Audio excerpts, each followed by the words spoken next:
Selamat pagi, salam inspirasi. Ketemu lagi kita dalam sharing inspirasi kali ini.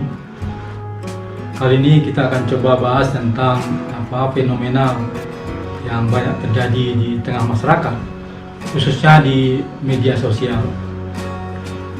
Banyak orang yang suka menghina dan mencela orang lain, dan banyak orang yang suka mencari-cari kekurangan orang lain dan lupa memperbaiki atau mencari kekurangannya sendiri. Kita beri judul, kenapa mereka suka menghina dan mencela. Sharing pagi ini kita awali dengan quote saya. Orang yang suka mencari-cari kekurangan orang lain biasanya karena tidak punya kelebihan untuk menyaingi kelebihan orang lain. Ya, jadi di tengah majunya teknologi digital, teknologi internet, dan media sosial, sebagian besar masyarakat kita dapat memanfaatkannya untuk meningkatkan kehidupannya, untuk meningkatkan kapasitas dirinya dengan belajar online, dengan mencari informasi dari internet dan lain sebagainya. Ada juga yang memanfaatkannya dengan mengiklankan produk-produknya atau mengiklankan apa-apa yang bisa dia kerjakan atau mempromosikan kemampuan-kemampuan dirinya sehingga mendapatkan peluang di tempat yang lain.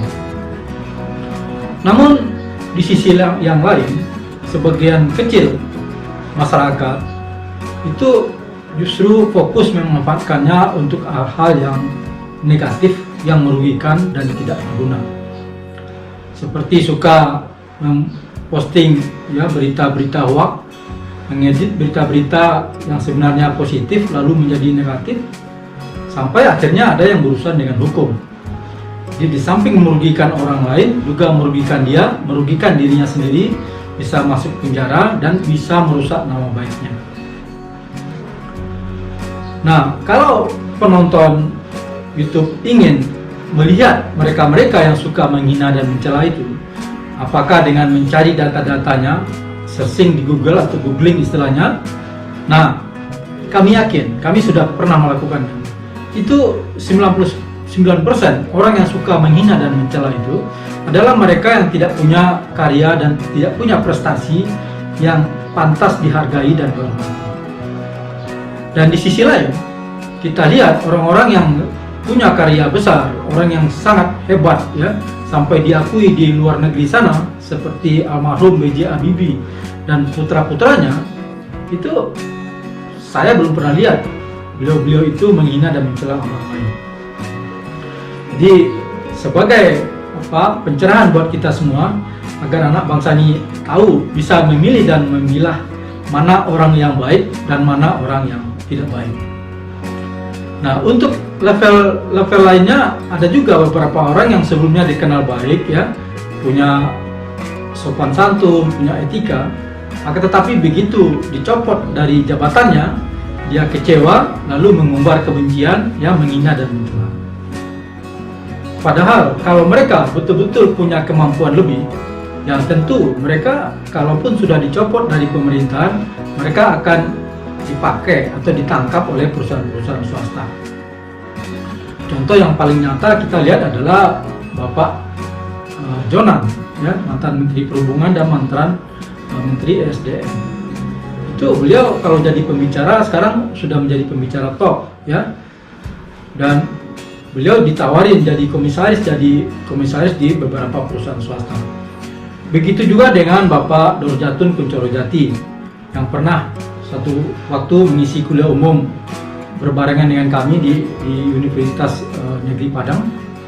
Itu beliau menjadi komisaris utama di perusahaan swasta yang besar dan terbesar di negeri ini. Artinya apa? Artinya kalau kita punya kemampuan, kita punya kapasitas, ya, kita punya etika, kita punya komunikasi yang baik, maka segala kelebihan-kelebihan yang ada pada diri kita itu akan dimanfaatkan oleh orang lain atau dibutuhkan oleh orang lain. Oleh karenanya sebaiknya kita fokus saja membangun kemampuan dan kelebihan diri, maka niscaya kemuliaan, penghargaan, ya, penghormatan orang lain itu akan datang dengan sendirinya. Jadi kemuliaan tidak akan datang dengan cara menghina dan mencela, karena menghina dan mencela itu bukanlah perbuatan mulia. Lalu quote kami berikutnya, orang yang tidak punya kelebihan untuk dia jual biasanya akan mencari-cari kekurangan orang lain untuk dia jual. Dan orang-orang yang punya kelebihan itu biasanya tidak ada waktu untuk mencari kekurangan orang lain, karena dia sibuk untuk memanfaatkan kelebihan yang ada pada dirinya untuk berbuat yang bermanfaat. Demikian sharing kita pada pagi hari ini. Semoga ada manfaatnya. Salam inspirasi.